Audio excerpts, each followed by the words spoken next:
Assalamualaikum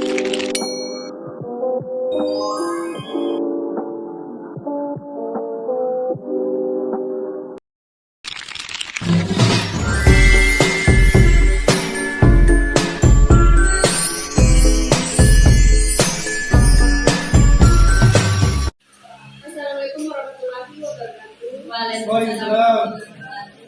Saya di sini ada satu. Saya akan menjelaskan tentang anak berkebutuhan khusus. Anak berkebutuhan khusus adalah anak yang memiliki perbedaan dalam perkembangan fisik, intelektual, emosional, sosial, atau perilaku dibandingkan dengan anak pada umumnya, yang menyebabkan memerlukan layanan pendidikan dan kesehatan khusus untuk mencapai perkembangan yang optimal. Contohnya itu termasuk anak yang mengalami gangguan pendengaran, penglihatan, kesulitan belajar, autisme, Down syndrome, dan lain-lain. Populasi ABK bervariasi berdasarkan data global dan regional dengan estimasi dari organisasi seperti WHO dan UNICEF. Yang pertama itu prevalensi, sekitar 10-15% anak-anak di dunia memiliki kebutuhan khusus, dengan angka yang lebih tinggi di negara berkembang akibat faktor seperti malnutrisi, konflik atau akses kesehatan terbatas. Indonesia berdasarkan data Kementerian Pendidikan sekitar 1-2% siswa sekolah dasar dikategorikan ABK. Usianya itu kebutuhan khusus sering teridentifikasi sejak dini usia 0-5 tahun, tetapi dapat muncul kapan saja. Anak-anak usia sekolah 6-18 tahun merupakan kelompok utama yang mendapat intervensi pendidikan.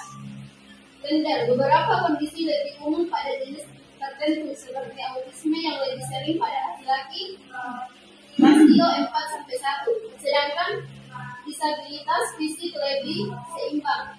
Kasus anak berkebutuhan khusus.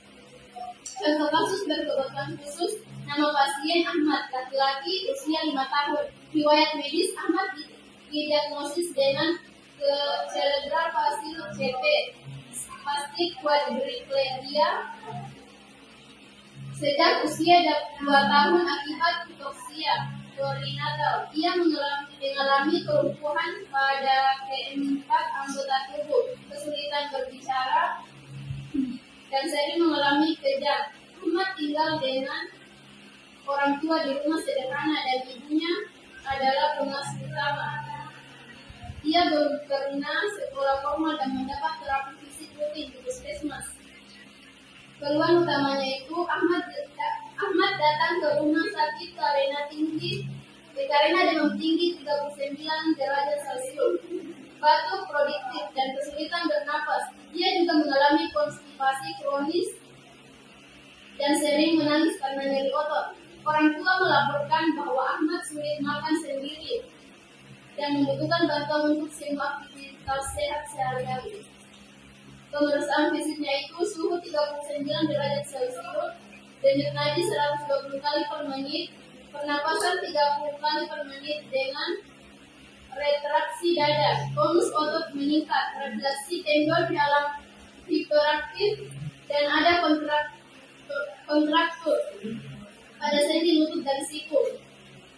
Berat badan 15 kg, di bawah persentil ke-5 untuk usia. Diagnosa medis: cerebral palsy dengan infeksi saluran pernapasan akut atau ISPA dan konstipasi. Riwayat sosial: orang tua Ahmad bekerja sebagai petani pendidikan rendah dan memiliki pengetahuan terbatas tentang perawatan anak CP. Mereka sering merasa stres karena beban pemasukan.